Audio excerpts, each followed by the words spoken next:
Coração, gente. As doenças cardiovasculares são um dos principais problemas de saúde em todo o mundo. Não estou falando só de Brasil, tá? E estão entre as principais causas de morte aqui no Brasil. Só que é possível conviver e viver bem, mesmo tendo algumas delas. Hoje a gente vai descobrir como conviver com doenças cardíacas, recebendo o cardiologista Dr. Leandro Franco. Seja bem-vindo, doutor. Uma alegria te receber. Obrigada. Viu? Muito bom prazer contar contigo. Vamos sentar aqui para a gente bater esse papo sobre as doenças do coração. Não sei se você ouviu, mas comecei o programa falando que a partir de uma determinada idade fica mais frequente, né? As pessoas com hipertensão, às vezes apresentarem um probleminha ou outro. Sim, a partir principalmente dos 60 anos, em mulheres é mais comum depois da menopausa, antes é um pouquinho menos frequente do que nos homens. A partir da menopausa fica bem parecida a quantidade de doenças nos homens e nas mulheres. Mas hoje em dia, por causa do peso, principalmente da obesidade, do sobrepeso, essas doenças estão ficando cada vez mais frequentes. As doenças e as complicações. Quanto mais tempo de doença, maior a chance de ter uma complicação. Pois é interessante você falar, né, que hoje em dia, por conta do sobrepeso, eu me lembro tão bem quando a gente, brasileiro, era considerado um povo mais saudável, né, e de repente a gente está ocupando ali uma posição ruim, que não dá orgulho para ninguém em relação à obesidade. E de novo eu falo, isso não é gordofobia. Tira esse negócio da sua cabeça e fala, ai, gordofóbicos. Não, gente, é saúde, tá? Obesidade tem CID, Código Internacional de Doenças, a gente tem que combater, porque com ela vem as comorbidades. Sim. E as doenças cardíacas são bem relevantes para quem é obeso. A primeira das doenças é a obesidade. Evitando a obesidade, 80% dos problemas futuros vão ser resolvidos ou prevenidos, né? O colesterol, o diabetes, resistência à insulina, a gordura no fígado e as consequências do colesterol, da hipertensão e do diabetes, que são o infarto e o derrame. Você falou das doenças cardiovasculares, que são a maior causa de morte no Brasil, são no mundo, são a maior causa de morte no mundo, os infartos e os derrames. E eles são consequências e complicações da hipertensão e do diabetes, que são consequências da obesidade na enorme maioria das vezes, né? Nem todo mundo que tem está obeso, mas estando obeso, a chance de ter essas doenças é muito maior. É isso que eu ia te perguntar. Tem gente que é magra, que não tem diabetes, que não tem um problema lá de colesterol, de triglicérides alto e tem doenças cardíacas? Sim, existe essa possibilidade. Existe possibilidade genética, né? E o cigarro, o estresse crônico, a ansiedade crônica, a insônia, tudo isso aumenta o risco de doenças cardíacas. Então, quanto mais fatores de risco você tiver, como eu falei, o estresse, a ansiedade, o colesterol, o peso, o cigarro, quanto mais desses fatores de risco você tiver, maior a chance de ter a hipertensão e o diabetes. E tendo eles, maior a chance de ter os outros para frente, né? Então, é a prevenção. Começando desde cedo. Agora é muito interessante porque, assim, algumas coisas são fáceis da gente fazer, quer dizer, teoricamente fáceis, mas estão muito no nosso controle, que é, eu decido parar de fumar, eu sei que tem uma dificuldade enorme, você fumante não me julgue, eu sei que tem uma dificuldade, mas está na sua mão, né? Mas quando fala de insônia, eu penso, gente, tudo que ninguém queria ter é insônia. Como é que a gente faz para combater a insônia? A enorme maioria dos pacientes no consultório que não dorme ou que dorme muito mal não tem insônia. São hábitos horríveis de alimentação, falta de exercício físico, estresse e ansiedade, luz acesa o tempo todo, celular, tablet, notebook, TV ligado o tempo todo, café 5, 6, 7 horas da tarde, da noite, vai atrapalhar a qualidade do sono. A enorme maioria dessas pessoas não tem insônia. É a higiene do sono muito ruim, que acaba atrapalhando a qualidade do sono. Você vai trabalhar, não fazer a higiene do sono. Você vai trabalhar até 10 horas da noite, com a luz no olho, estressado, pilhado. Vai deitar para dormir? Não vai dormir, não vai conseguir dormir. Não tem agenda, não tem rotina, aí tem que ficar lembrando o que vai fazer amanhã. E o cérebro entra em looping. O que eu tenho para fazer amanhã? E ele começa a pensar nos compromissos. Com medo de esquecer os compromissos, ele fica. Você não consegue parar, desligar aquilo ali para fazer ele relaxar. Fisiologicamente, por que o sono é tão importante e a falta dele afeta o coração? O sono não é... As pessoas acham que a gente desliga na hora do sono, né? O sono não é um momento de inatividade do corpo, muito pelo contrário.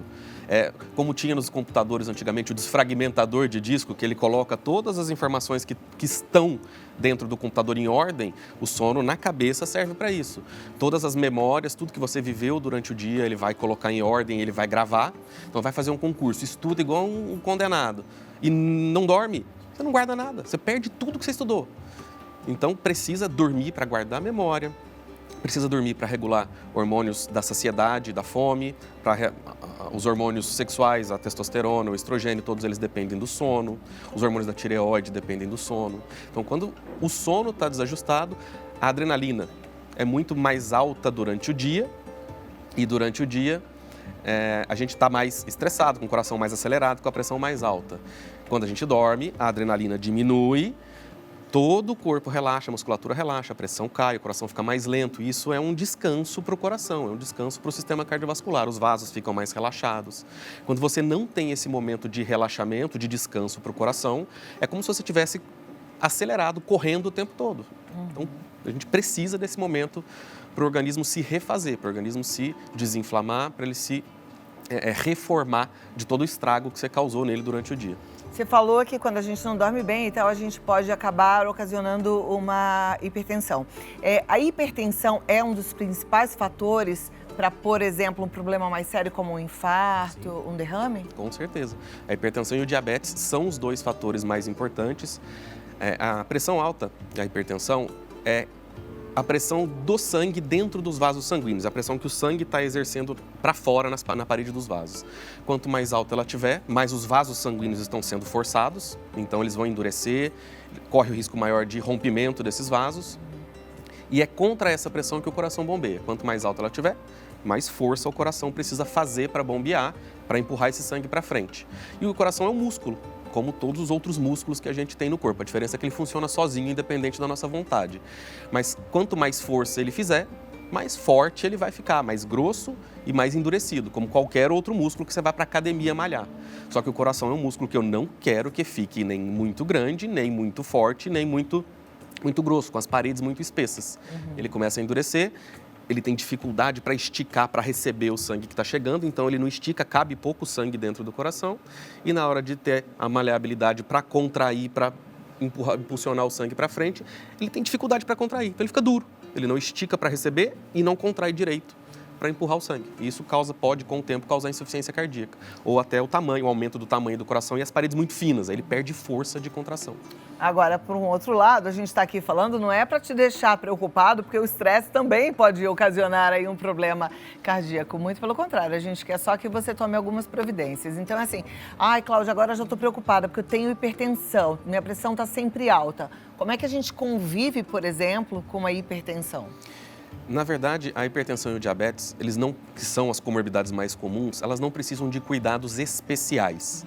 Elas precisam que você se cuide, simples assim. Você precisa simplesmente se cuidar. Tudo que você não fez até agora, que te fez chegar na idade de 60, 70 anos com a saúde debilitada, você precisa parar de fazer. Primeira coisa, os erros que você já sabe que comete, pare de cometer.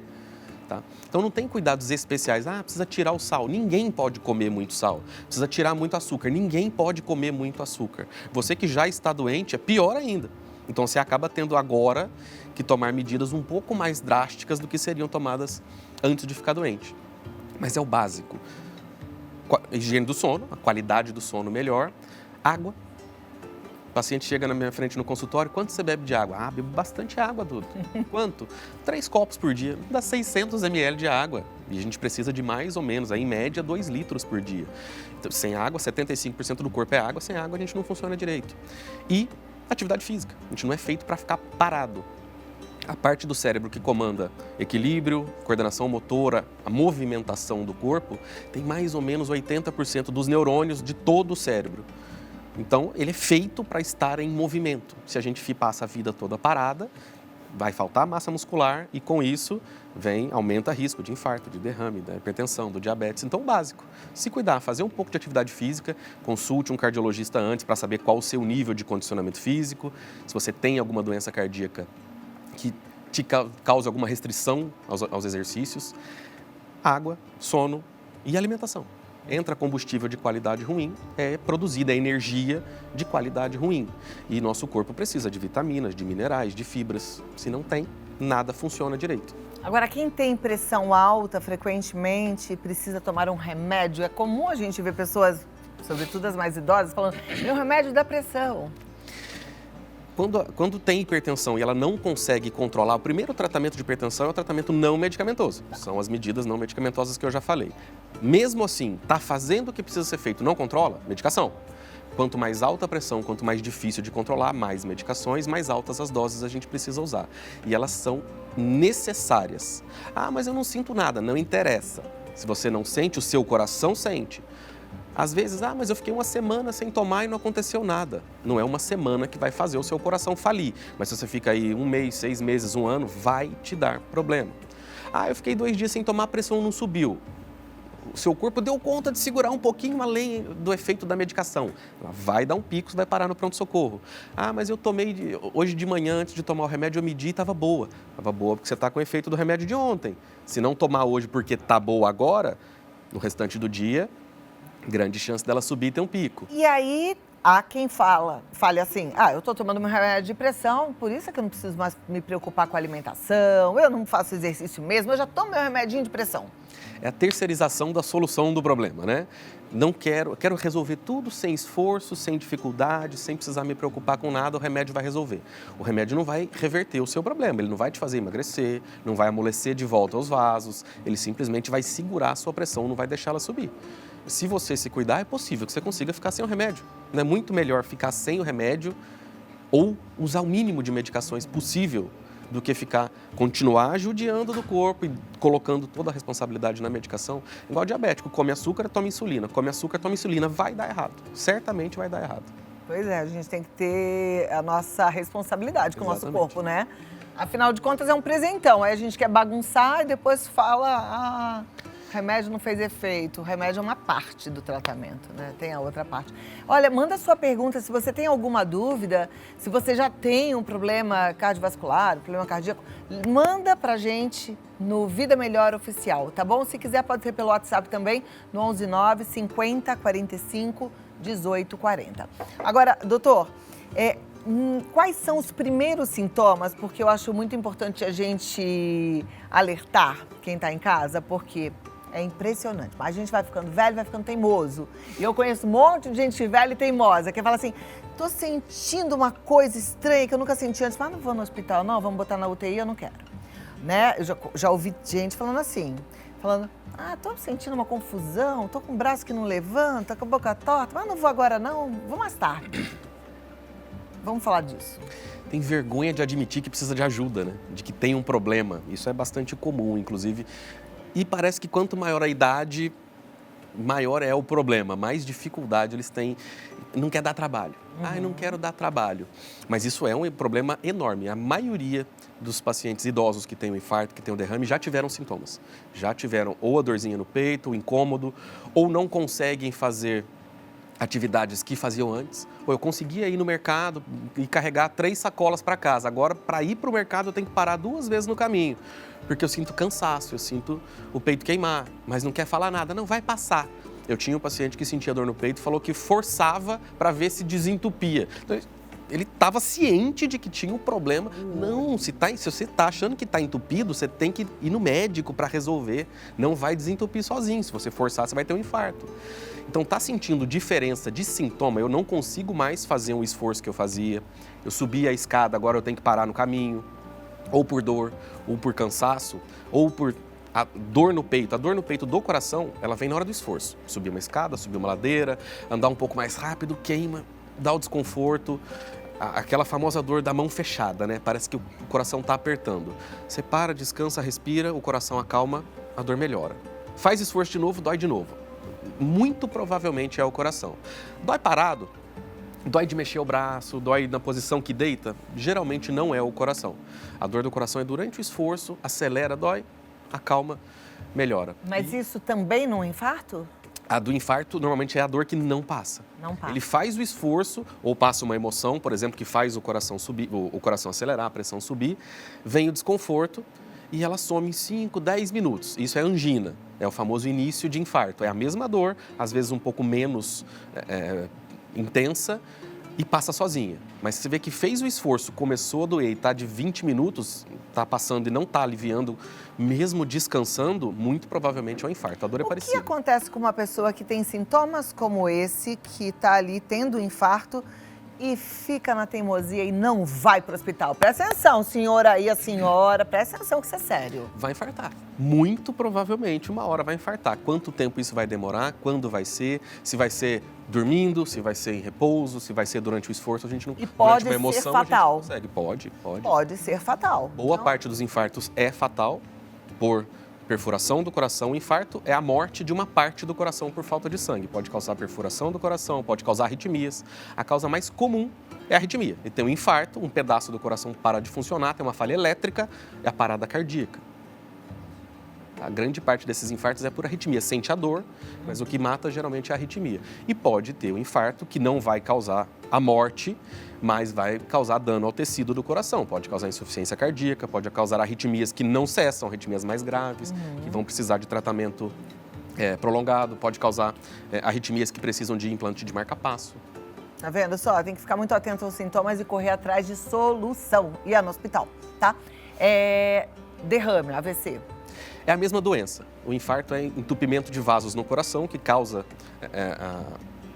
falhas de circulação no coração. O derrame é a mesma doença na cabeça. Alguma parte do cérebro ficou sem sangue e morreu. Pode ser por entupimento das carótidas, que são os vasos do pescoço que levam sangue para a cabeça. Podem ser entupimentos dentro dos vasos dentro do crânio. Isso é bem mais difícil da gente conseguir identificar, porque a gente não consegue ver os vasos lá dentro. E os sintomas são diferentes, a gente não tem dor nesse caso. Completamente. Nesse caso pode ser com dor de cabeça. A dor de cabeça é principalmente nos derrames hemorrágicos. Algum vasinho dentro da cabeça estourou, vaza sangue dentro da cabeça, geralmente isso causa dor de cabeça. É um dos sintomas, né? O derrame, na maioria das vezes, os sintomas são físicos, depende da parte do cérebro que foi afetada, que ficou sem sangue. Duas partes muito comuns são a motora, então a gente vê pessoas que ficam com um lado do corpo paralisado. Se o derrame for do lado direito, o lado esquerdo paralisa. Se o derrame for do lado esquerdo do cérebro, o lado direito paralisa, é cruzado. E a área da fala. Então é bastante comum a gente ver pessoas que tiveram derrame que não conseguem mais falar. Só que não é a área da fala que é afetada, é a área da linguagem. A pessoa também não consegue escrever, nem com o braço bom, mesmo se não tiver nenhuma alteração motora. Tempo de socorro é determinante em relação à qualidade de vida que o paciente vai ter, sequela, sim ou não, viver ou morrer? Certamente. Quanto mais tempo sem sangue, tanto o coração quanto o cérebro, maior vai ser o dano causado. Então, o paciente que sentiu a dor no peito, demorou 3, 4, 6 horas para procurar um pronto-socorro, já tem lesão cardíaca instalada, ele provavelmente vai ter algum tipo de sequela cardíaca, ou insuficiência ou arritmia, se sobreviver. E a gente não consegue mais fazer a angioplastia, que é o desentupimento, né? O famoso stent que a gente coloca, vai lá, coloca a molinha e desentope na hora. Quanto mais rápido for atendido, mais rápido faz o cateterismo, se realmente for um infarto, maior a chance de sobreviver e maior a chance de ter pouca sequela caso o infarto já esteja instalado. No derrame é a mesma coisa. Quanto mais tempo demorar, maior a chance desse dano ser permanente, de sequelas físicas e mentais, linguagem e afins. Tem alguma consideração que você queira fazer em relação a essas doenças? Algo que eu não tenho te perguntado? Não, foi bem completo. Então tá bom. Acho. Então vamos passar para as perguntas, porque assim a gente vai atendendo pontualmente, né?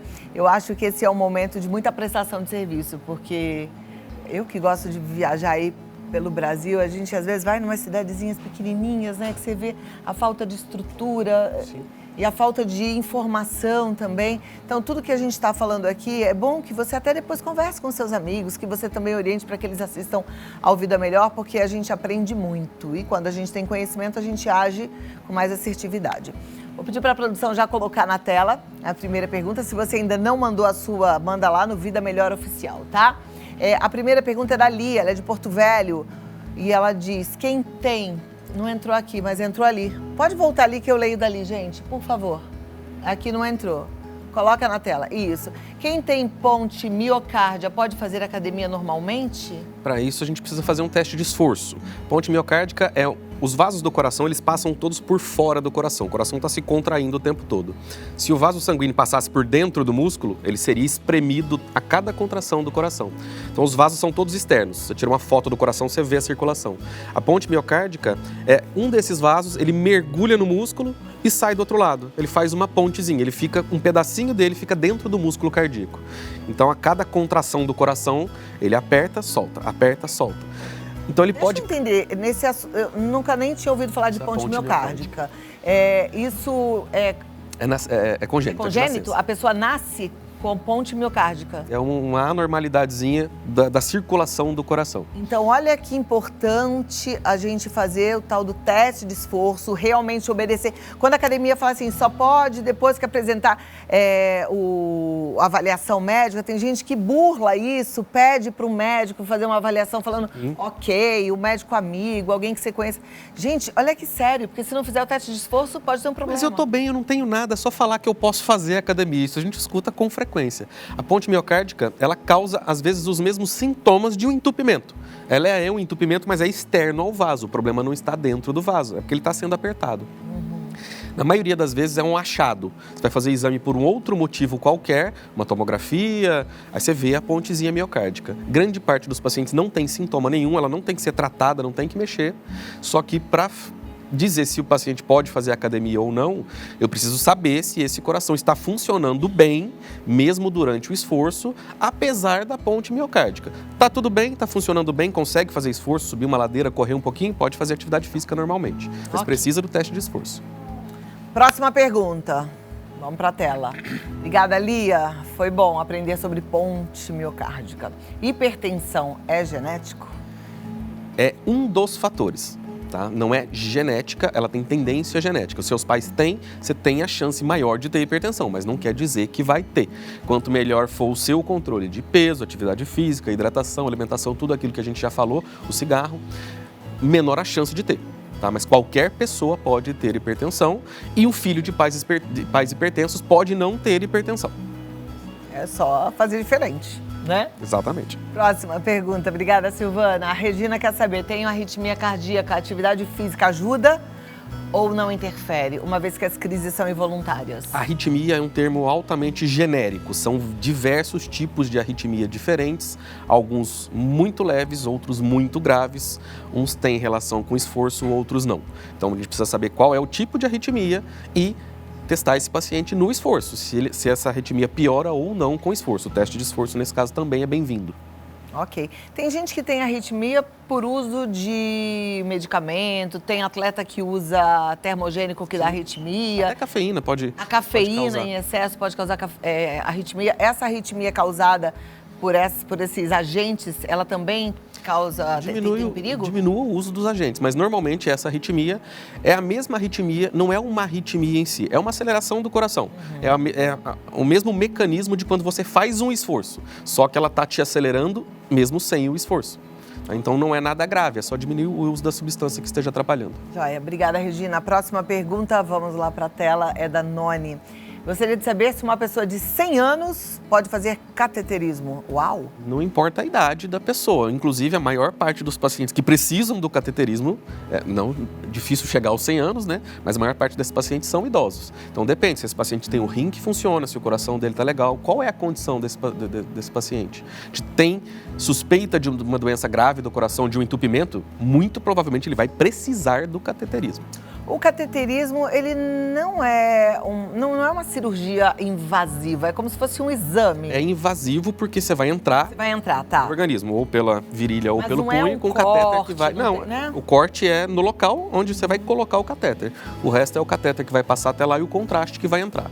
Mas não é um exame de alto risco. Não é alto risco. Tem medo do cateterismo. Tem um parente que morreu no cateterismo. Posso falar que é minimamente invasiva? Sim. Tá. Morreu no cateterismo. Geralmente o que matou não foi o cateterismo. Por que ele foi fazer um cateterismo? Ele estava infartando. Foi o infarto que causou o problema, não foi o cateterismo em si. Perfeito. Ai. Deixa eu ver se tem mais alguma pergunta, mas a gente já está chegando ao fim do nosso bate-papo. Vou terminar aqui com a da Marta Dias. Sentir o coração tremer é grave? Caramba, como é que o coração treme? Na enorme maioria das vezes não, isso é palpitação. Quando estressada, quando ansiosa, você já sentiu a sobrancelha balançar, o cantinho da boca mexer. É a mesma situação acontecendo no coração. O coração ele faz o movimento certinho de contração da ponta para cima, porque o sangue sai por cima, ele é bombeado por cima. Então ele faz o movimento de contração certinho. Essa tremida é aquela balançadinha que a gente sente na sobrancelha, mas no coração. Em vez dele contrair e bombear, ele só dá uma balançada. Dá uma sensação estranha, parece que ele pulou um batimento, ele realmente pulou um batimento.